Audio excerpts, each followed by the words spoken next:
Welcome back. Today we are tackling Decode Ways II, a challenging dynamic programming problem that involves string manipulation and wildcard characters. This is often classified as a hard problem, so get ready to dive deep. First, let's refresh the basic rules. We have a message where the letter A is mapped to 1, B to 2, all the way up to Z, which is mapped to 26. Our goal is to take a string of numbers and figure out how many different ways we can decode it back into letters. Here is the twist for the second version of this problem. We introduce a wildcard character, represented by an asterisk. This asterisk can stand in for any single digit from 1 to 9. This significantly increases the number of possible decoding combinations. Let's look at some examples. A single asterisk can be any digit from 1 to 9, giving us 9 possibilities. If we have 1 followed by an asterisk, it could be 11 through 19, another 9 possibilities. But 2 followed by an asterisk is tricky. It can only be 21 through 26, which is 6 ways. 2 asterisks together is even more complex, resulting in 96 possibilities.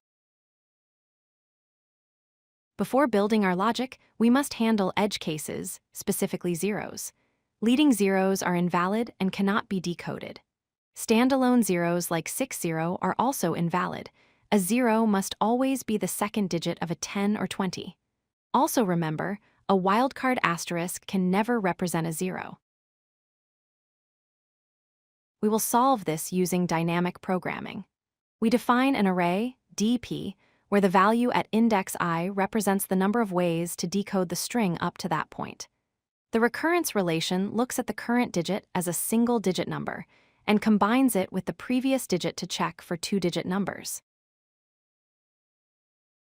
Let's break down the transitions. First, we check the current character alone.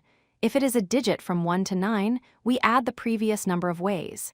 If it is an asterisk, it can be 9 different digits, so we multiply the previous number of ways by 9. Next, we look at the previous character to form 2-digit numbers. If the previous character was a 1, it can combine with any digit. If it was a 2, it only combines with 0 through 6.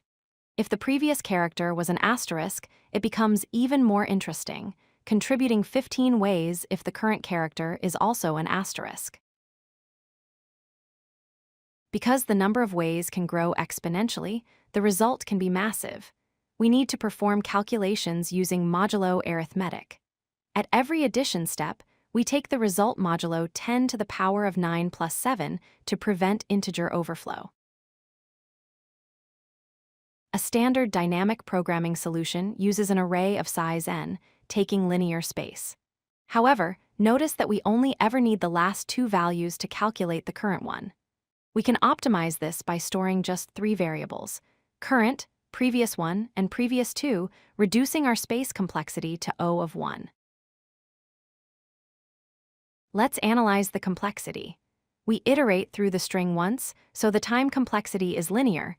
O of n, since we optimized our storage to use only a few variables, our space complexity is constant, O of 1. This is the most optimal solution. To summarize, handle leading zeros immediately. Remember that wildcards act as multipliers for your possibilities.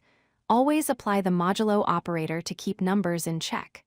Look back at the previous character to handle the 2-digit logic, and finally, optimize your space usage. If you like this video, hit that like button and don't forget to subscribe. Visit codelucky.com for more such useful content.